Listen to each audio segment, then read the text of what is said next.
There's an old fable about a fox who sees grapes hanging high on a vine. He wants them. He jumps. He misses. He jumps again. He misses again. After several attempts, he walks away saying, "They're probably sour anyway." Now, most people interpret this as wounded pride, a fragile ego protecting itself from disappointment. But if we approach it as conscious creators, there's a sharper question beneath the surface. Why did he assume the grapes were his in the first place? In many manifestation spaces, desire is treated as evidence. If you want something, it must belong to you. If you can see it, it must be meant for you.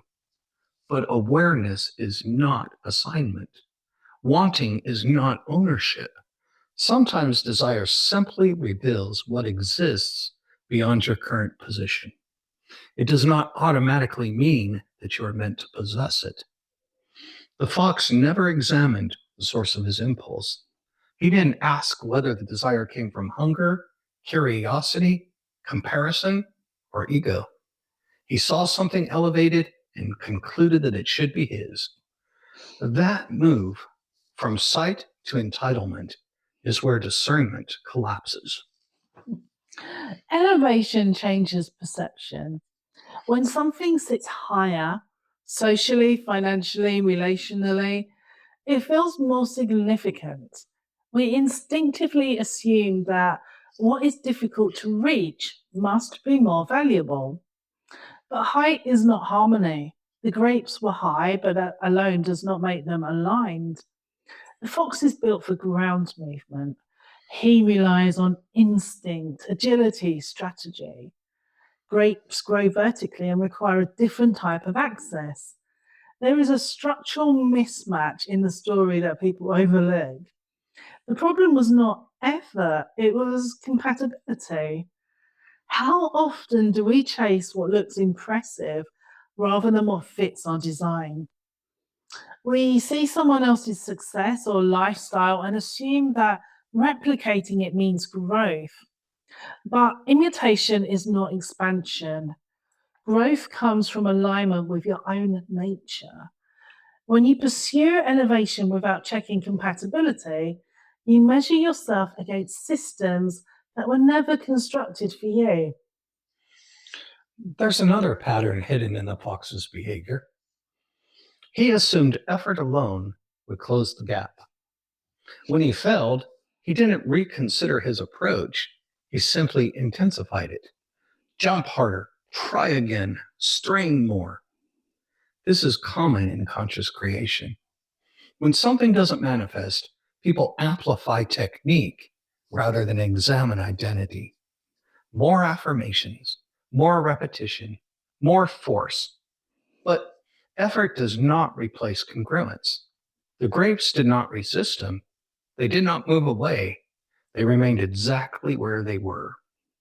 Distance wasn't punishment, it was information. In a conscious-based model, position reflects identity.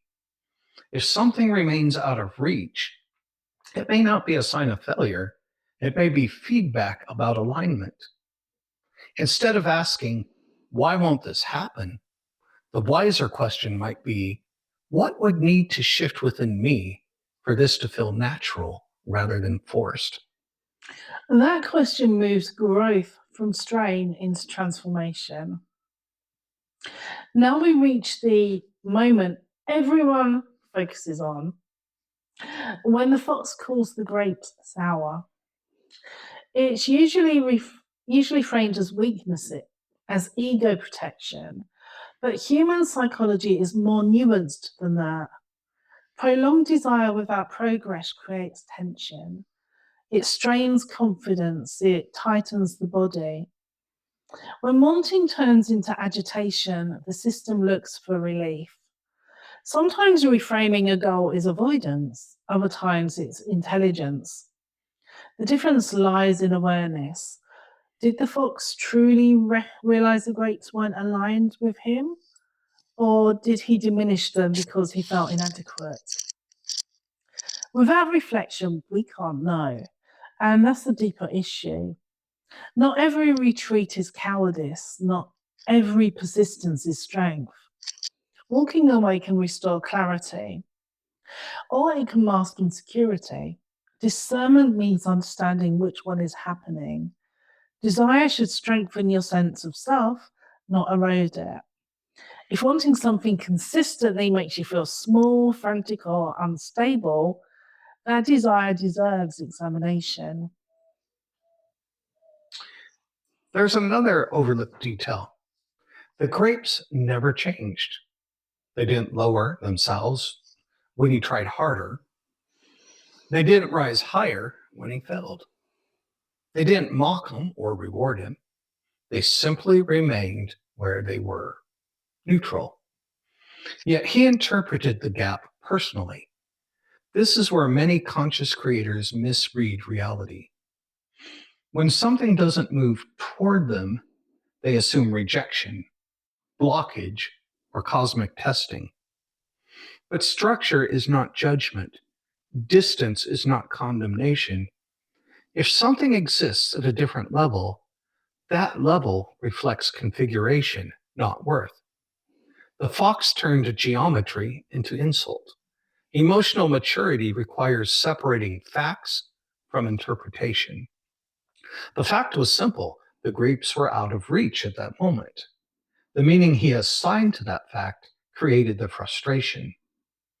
Before labeling any delay as failure, we need to ask whether we are observing structure or projecting insecurity. So perhaps this fable isn't about sour grapes after all. Perhaps it's about the discipline of discernment before pursuit. Conscious creation is not about claiming every elevated object you notice. It's about knowing your nature well enough to distinguish resonance from reaction. Before you jump, examine the impulse. Does the desire feel steady or urgent, grounded or comparative? Does it expand your identity or does it pressure you to prove something? Some opportunities align with who you are becoming and call you forward naturally. Others only expose conditioning or insecurity. The fox assumed visibility meant entitlement, and that assumption created strain. The deeper lesson is simple but demanding. Don't confuse what you see with what is yours. Sometimes the wisest move isn't jumping higher or dismissing the goal. It's pausing long enough to determine whether the grapes truly belong in your path at all. If this conversation shifted something for you, let it ripple outward. Share it with someone who may be chasing grapes that were never theirs. These discussions grow through thoughtful minds, not just algorithms. If you value this kind of exploration, take a moment to like the video, subscribe to the channel, and hit the bell so that you don't miss what comes next. It helps more than you know. Until next time, think differently, dream boldly, and create consciously.